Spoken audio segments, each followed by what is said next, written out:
Welcome to the Point of No Return podcast, a show at the intersection of technology and strategy. On this show, we interview industry leaders and experts to better understand how they think about strategy during this time of exponential progress. Hey everyone, welcome to another episode of the Point of No Return podcast. On this week's show, I spoke with Julie Hubert, president and founder of Workland.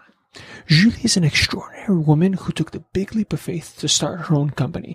And in today's show, we speak about that journey of her working in a very safe marketing career to the unknown world of a startup. She's the president and co-founder of Workland, which is a privately owned company specializing in recruitment technology solutions and services.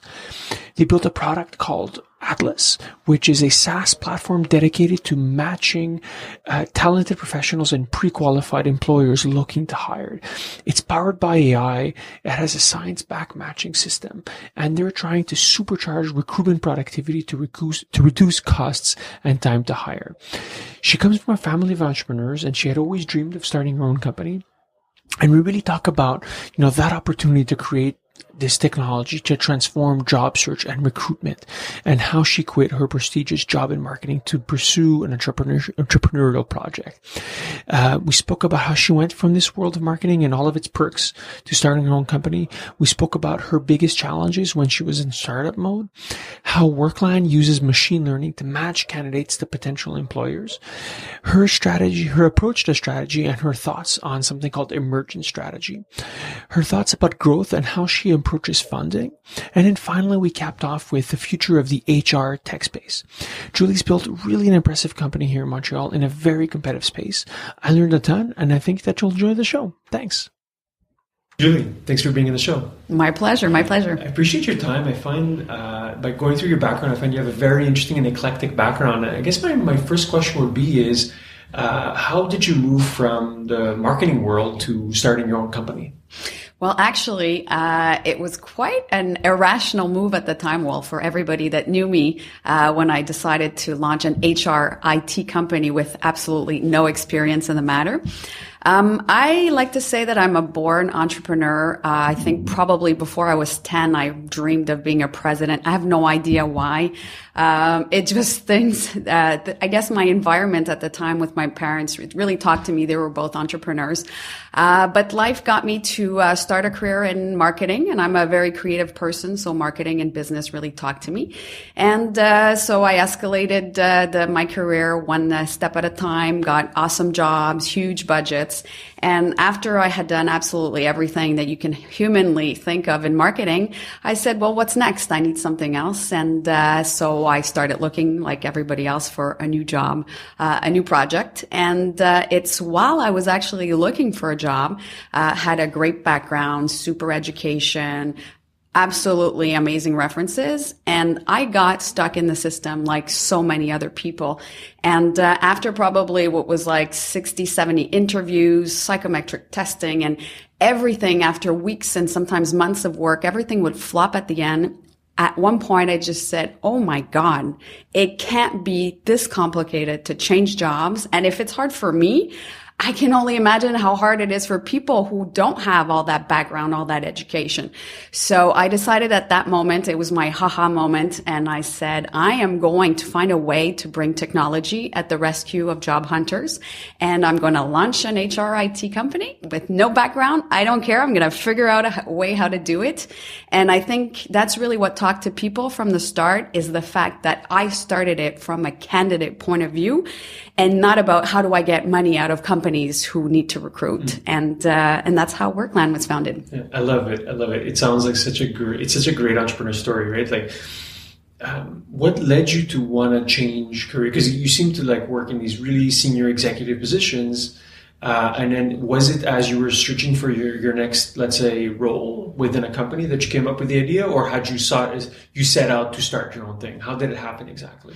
I think I've always been before people's time. So I've done things, and I've my whole life is about doing things, yes, before other people do it.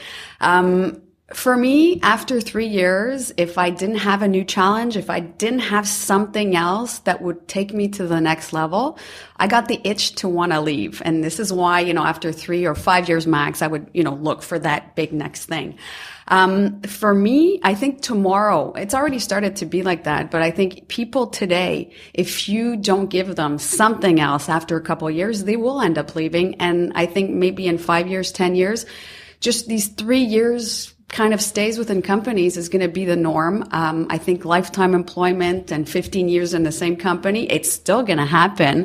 And there still will be people and companies that deserve people to stick around like that. But I think, the whole employment industry is going to have to look at things differently and to just give people, like I was looking for, every couple of years, either you give them that next step or you just help them go to that next place that's going to help them reach their own personal objectives.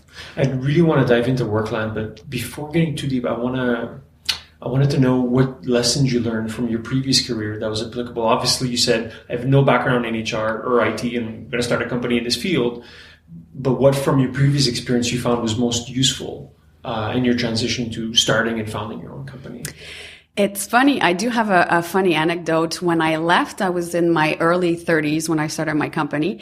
And it was painful. It was painful in the sense that weaning off the paycheck, the security, the nice conference rooms, the expense report. Oh my God. I was like in withdrawal for a year.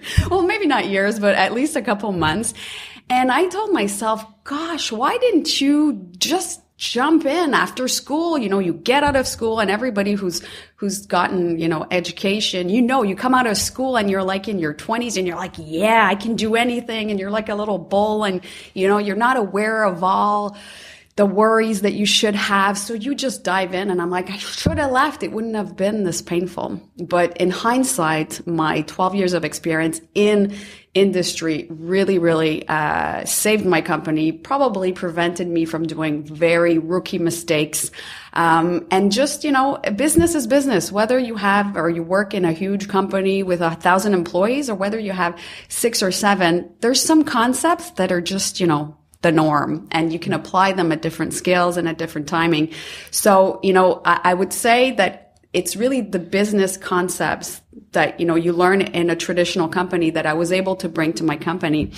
But most importantly, in terms of, human resources, which is the key to success to any company, my company, you take away the people, the amazing people that work with me, I have nothing. I just have an idea in my head. Nothing's happened.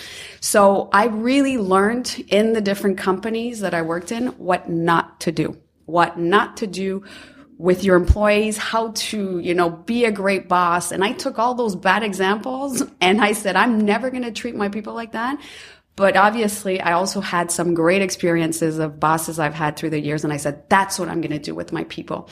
And I think the mixture of these learnings that I took has changed really everything and has allowed me to surround myself with exceptional talent who are just as crazy as me and who followed me in my insanely insane project. Yeah, that's a great story. And I could definitely relate to the expense account. Losing that ability is, it sucked for a while. What was the biggest challenge in that, let's say, that first year, or the biggest unexpected challenge? I imagine you knew it was going to be hard to start a company from scratch. What do you think was the thing that caught you the most off guard as a difficulty? So in the beginning, one of the things that was very challenging is the fact that obviously, when you come from the corporate world, you hang out with corporate people and, all your friends are corporate people. And it's to be able to do something crazy, something that's seemingly impossible while everybody, it's not because they don't love you. Sometimes it's your family, it's your parents, and they discourage you in a loving way sometimes, and sometimes in a not so loving way for other people. And it's just to keep going when everybody and a little part of yourself saying, what the hell are you doing?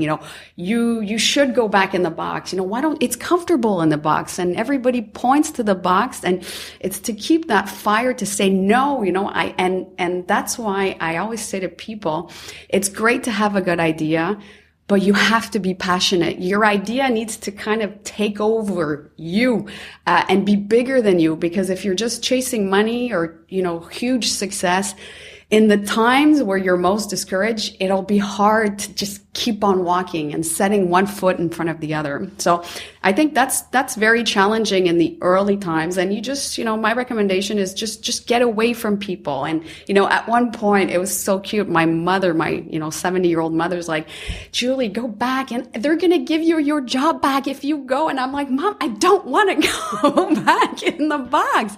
I'll be fine. Stop scaring me because I'm already a little freaked out. So just encourage me. And I did that not only with my mother, I did that to other people, and just let me. And it's okay to tell people, yes, it's crazy, but I need you to encourage me and not scare me even more than I am. So that's one thing. And the other thing is also, I'm a scholar. So I've always studied. I've studied everything you can think of. I've read, hundreds of books. And as I went into entrepreneurship, I looked for either somebody or a book. I looked for the path. As I was creating something new, nobody had ever done in an area I had no clue, IT, HR, were definitely not my areas. I wanted and I searched for answers. So I talked to basically everybody that could talk to me, mentors, coaches, teachers. I read books on it and it didn't have the answer. And I figured out in hindsight, the answer came as I put one foot in front of the other. And no, I didn't know. I knew where I wanted to go, the ultimate direction. But the path I created on my own, again, just by saying, what do I do today? What do I do this week? And it led me. And nobody held that answer. And anybody who's launching something new is going to be faced with that challenge of having to determine the path without knowing. And that's kind of freaky. But as you move out of the, I guess, initial stages, the first year or the first, couple years, the path gets clearer and clearer as you move along, as you grow bigger. So there's hope, but it's really that initial period that's a little bit less concrete. Yeah, no, that's a great lesson. And I feel I relate to a lot to what you're saying. Maybe being an earlier stage, but I feel that, the path is not clear. And also it shouldn't be clear, because if it was, then someone else would be doing it. Absolutely. I think that's one key thing that I learned along the way.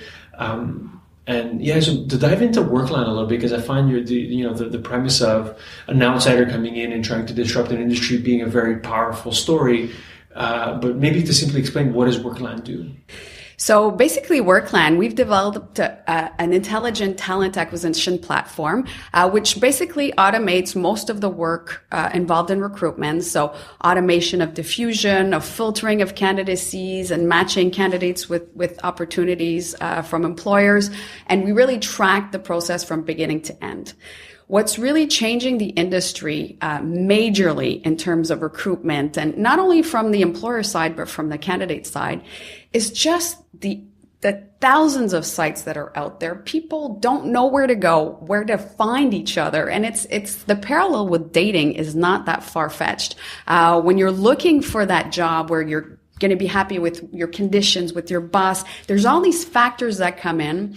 And the digital world has complexified it so much that many people will stick around in jobs way too long just because they don't want to go through that whole hassle of, crossing your fingers and trying to find the perfect match in terms of work. So we've really took technology to be able to bridge, that gap and to match people so that when people, whether it's the candidate and employer, start talking, it makes sense. There won't be some surprise 6 months down the road, 2 months down the road. So we really are there to pre-qualify the matching before people actually start getting involved and seeing if it's meant to be. So how do you technically achieve that? Is it by people uploading, let's say, the resume and like you adding specific, let's say, labels and metadata to a profile? So you match metadata to a requirement, or at a deeper level, how does it work? So we've implemented a artificially intelligent system who the candidate will go in and say, here's what I want, here's what I don't want, here's my personality, here's who I am. So it's not only this is the salary I want. We go really in depth to a 360-degree approach to figuring out who's the human being behind that CV. And on the other side, the employer tells us the same thing. Here's what we look for. Here's our company. Here's our culture. Here's the values of people that would be a good match for us. And then it's really the machine who really does that matching automatically so that both sides don't have to do that manually on each side. And is this process automated in the sense that, let's say I was looking for a new job, I go on the site and fill in, like a very long questionnaire, or is there an in-person component as well? Every process ends up with a little bit of in-person, so, even today, even 30 years down the road, there'll never be a machine who cuts out the human being in, the human being part of the process. However, instead of applying and taking 30, 45 minutes every time for candidates to fill out application with different companies, they come to Workland, they do it once, they set up their profiles, they set up their CV, and then as job opportunities come in, they'll be automatically matched and alerted when a good match comes in regards to what they're looking for. So it's one application process that takes, a couple minutes to, when we get into the in-depth profiling, can take a little bit more than that. But it allows access to all the companies who recruit within the Workland space. Yeah. So it's just, you need a two-sided marketplace. Absolutely. Right? So you need to have supply and demand. Absolutely, which is a nightmare when you start, but when you start getting, certain volume of each side, it's way better. I guess getting the flywheel going is tough, but once it's going, you benefit from that. And then you said you're applying AI. I'm guessing you're using machine learning to learn, to train it on a specific algorithm. Yes. What are the key the key data points that it looks at? It looks, like I said, it looks at everything that's important to both sides. So yes, we'll look at deal breakers, those sort of traditional things that if, there's no match, we shouldn't talk. But we get into in-depth personality assessment, cognitive assessments, competency-driven assessments. So again, for a basic match, it'll take a couple minutes. But if you're looking for that in-depth match, like I don't want to be talked to unless these components are really, really a match on what I'm looking for, it'll take a little bit more time, but we really look at everything. And we include in there psychometric assessments. So at the end of the process, you really on both sides know if the matches are meant to be, and if there's areas, that you need to be aware of. Okay, in this company, I might feel a little bit, uncomfortable because it's very micromanaged. Am I okay with that? Can I live with that? Is it too, so again, the information that we collect from both sides, the goal is to have all that information before you set foot, before you quit your job to go to another career. And it really looks at everything that you'll end up finding out no matter what once you set foot within a company. It's very interesting. And have you been able to determine, let's say, what are the key determinants of a match? Or does it vary so much that you can't, let's say, there's no predictor of, these three personality types or, skill sets are required for a match to happen? Like, how much does it vary? I'd be curious to. It varies within every single process, which is why at the beginning, maybe a couple of years ago, the first version of our match algorithm was really, it was basic for everybody. So no custom work, a company came in, they answered the traditional questions. And then we said, but every recruiter is different. Every company's different. Every position is managed by a different type of profile who's the boss of the person. So how can we factor in all this every single time? And that's how we brought the innovation to our matching system, to allow each individual recruiter to model their own decision making into the machine. And then the machine will learn as the recruiter interacts or the manager interacts to be more and more precise with time. So again, it's not cookie cutter. Any cookie cutter approach is not going to work because it's human beings. It's different settings. And that's how we've learned to be even more efficient, is to take those factors and put them into the equation. How do you judge success? Obviously, the ultimate success would be, placement rate. But how do you compare yourself to your competitors from a metric perspective? Well, for us, the success is for a candidate to get into a company and stay there. For now, we measure retention as a candidate who will stay there beyond a year. We're going to continue to follow the candidates we place so that, through time, we're able to get metrics that are, go through time horizons that are a little bit more wide. But industry-wide, retention is really, what the critical indicator of performance. As of today, we're between two different industries. There's all the ATS, the applicant tracking technologies, whose goal really are to do a little bit, of what we do is to track CVs, facilitate centralization, but they're not into the matchmaking metric. The ones who are really into the matchmaking metrics are all the agencies, the headhunters, but they're not digital. So they will track them manually, and for them, the success will be retention. How much do we place of the contracts we get? And do these people stick around? Because if not, they'll have, retention clauses to do. So, your question's tricky because we're kind of in between the both worlds who measure things completely different. But for us, it's, how many people do we place successfully into companies and do they stay? Because if I place somebody and we do an analysis and we do, a matchmaking and it doesn't last, then there's a problem and definitely not what we want to do. And our retention rate is above 97%, which is really high, really high. Of course, we deal with human beings, and even the most perfect machine, there's always a human component that we'll never control. But as long as we're able to do as much as we can to make sure to maximize that rate, I'll be a happy person. And then how do you match your business model since you sit in between, right, those worlds? How do I? You match your business model. So how does your business model work in essence? How do you make money? Because you said, in between both worlds, yes.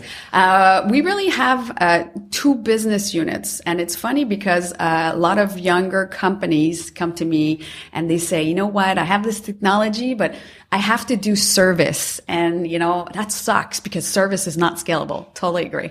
However, when we first launched the very first version of Workland, and I think that this will be an interesting story for young entrepreneurs, we came out and we had our, what was really a dating site, hardcore dating site. And the media back then actually compared me to one of those sites that I won't mention, but I'm sure everybody will know. We came out and we had no employers and no candidates. It was super early into the, market. The HR tech thing did not happen at that time. And instead of saying, oh, well, we're too early, we said, no, let's pivot back and build a service, and we'll use our technology and we'll give services to reassure the companies that are, used to dealing with agencies. And we did that. And we just actually did that temporarily to finance the development of the system, to bring optimizations that came through interactions. Okay, we're dealing with this client. Hey, maybe we need this. Hey, this client asked us for this. Let's put it. And so we basically co-developed the rest of the system in line with needs that were not needs in our heads. They were actually needs that we saw. So not only did service, allow us to finance the development, it also allowed us to learn. And today I have an agency, which, was something temporarily, which I'm willing to continue investing in because it's good business. And so we have actually at Workland two different divisions. So the first one is a traditional agency where somebody can come to us and say, hey, I have a mandate. I don't have time. You do the work. Just send me the candidates. And we do. And we use our own system to do. So that's how we can have an edge, versus others. And then the other business model we have is really a license-based SaaS solution. So we license out the rights to use our system, which has been our competitive advantage, to companies who want to, take it to centralize information, to automate recruitment, and to allow them not to have to hire additional resources because the world is getting complex. And what used to be, an employer driven where all the power was with the employer, now the balance is switching because some industries are having a hard time finding certain types of talent. And so lots of power back to candidates. just a crazy world where you're like, where do I look? Where do I post? Where do I invest my money? And so our system allows companies to, bring back the power internally, save a ton of cost, automate most of the work that's not value added, and to be able to, bring inside, the expertise that they need to be able to continue recruitment efficiently today and tomorrow's market. Yeah, no, that's a great business model because you benefit from both worlds. Yes, yes. What are your current challenges?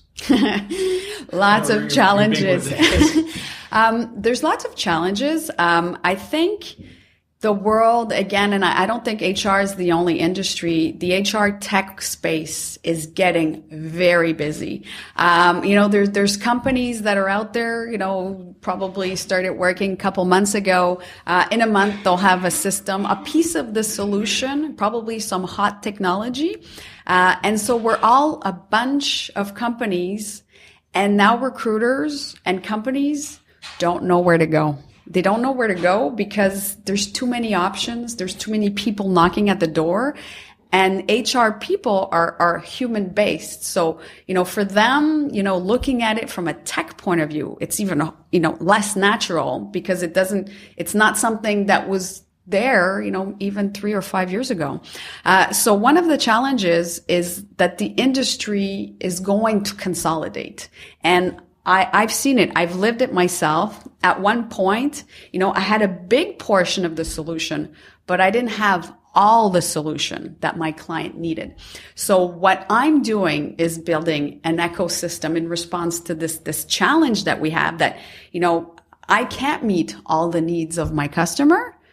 So if I can't do that, I can either take lots and lots of time to develop it myself, or I can align myself with other HR tech companies who have a piece of the solution, who are going to have a hard time getting into the company because they only have a piece, and they're already all confused with everything that's out there, and to bring in people together to be stronger, to go in with a complete offer, is my answer to a growing concern in an industry that's, getting, very red ocean-y looking. That's a good word, red ocean. We don't steal that.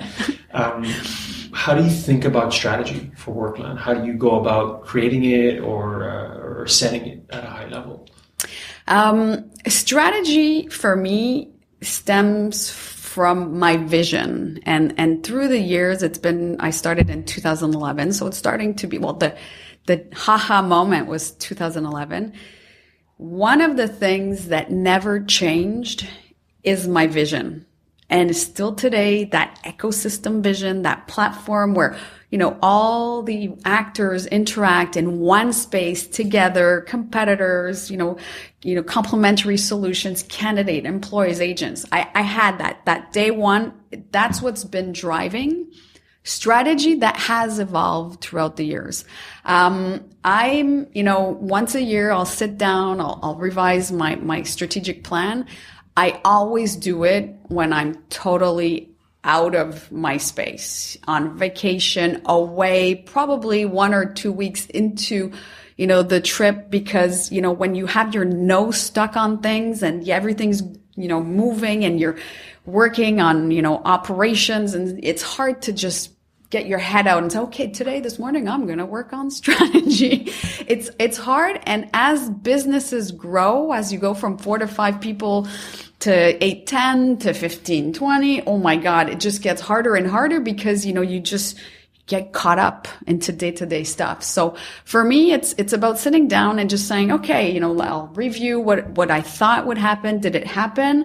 What's going on? What could affect? And how do I see the world? And it's yes, a yearly exercise, but, I think when you're driven by a vision, a lot of it emerges. And I had a teacher at McGill, which I loved, and he talked about, the determined strategy and the emergent strategy. And if I look back and people would say, wow, what portion of Workland today was planned versus emergent? Oh my gosh, a lot.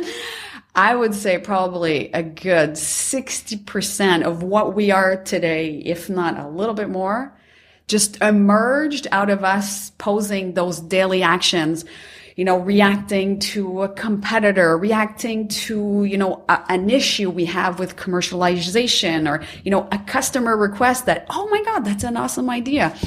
And that's okay. So again, it's good to plan. And I always like to do it, like I said, once a year. But you have to be ready, especially in the early years, for a lot of it to just come out of what you do.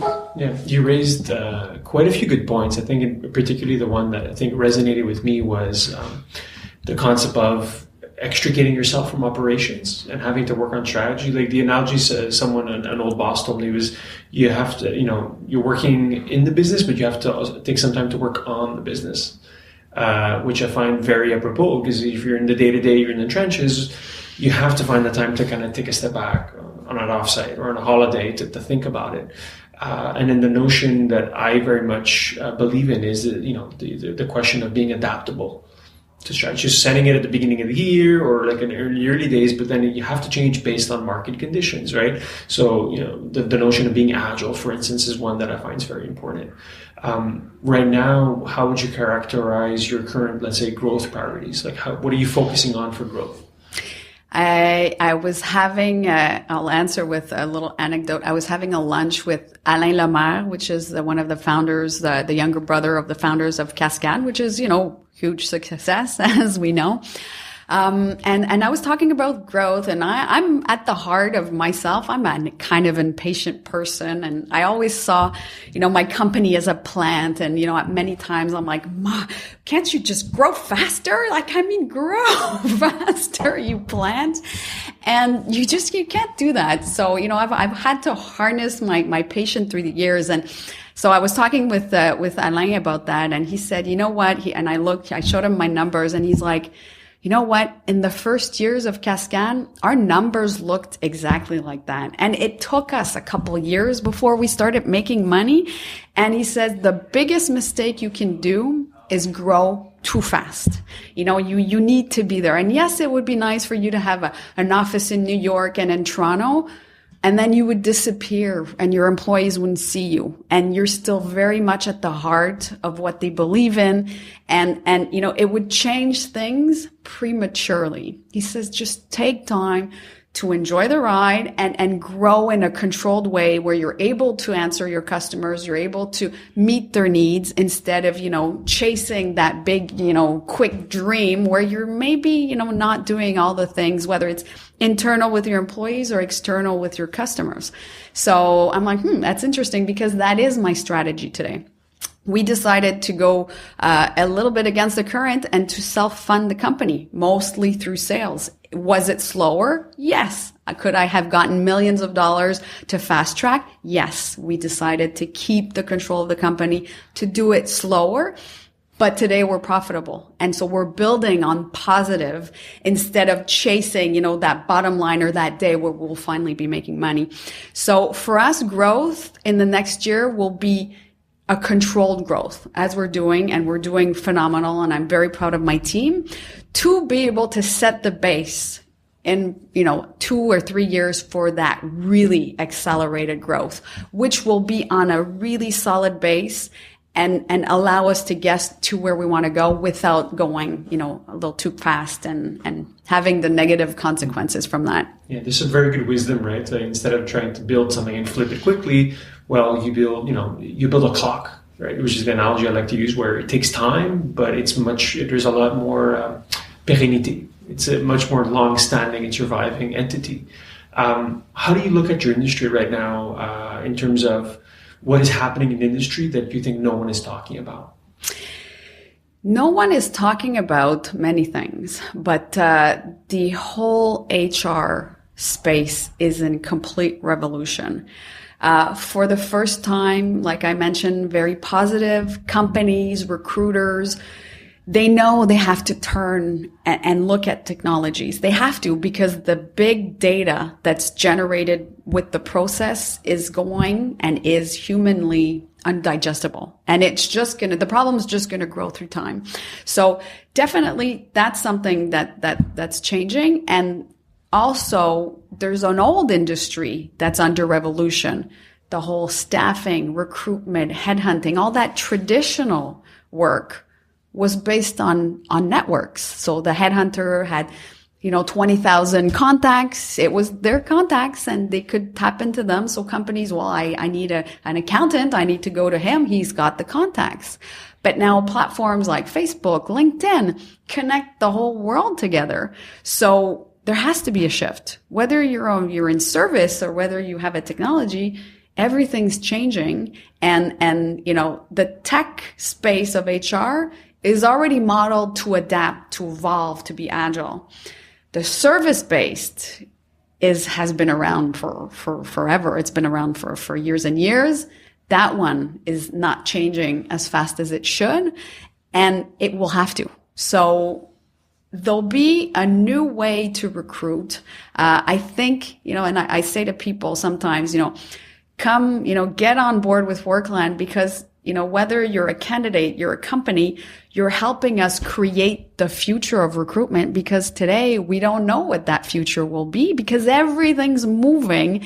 And I think that's what actors are not necessarily looking at. And some are less conscious than others that everything is about to be redefined in the space. Julie, really appreciate your time. I learned a lot. And particularly, I like how your vision on the HR space, I feel you guys are uniquely positioned to be able to take advantage. Maybe one last question is where can people find out more about what you guys are doing? Yes. So on Workland, workland.com, people can just go on there. Lots of information. There's videos that explain different parts of what we do. And the jobs are there, the information for recruiters. So everything's there. And I'm an accessible person. I'm on LinkedIn. So should you have questions, whether you're a candidate or a company, again, this is a candidate-born company to begin with. I always answer messages. So feel free to invite me and connect with me and ask me any questions that you may have. Thank you so much, Julie. My pleasure. Thank you for listening to the Point of No Return podcast. Never miss an episode by clicking on the subscribe button on iTunes or Google Play.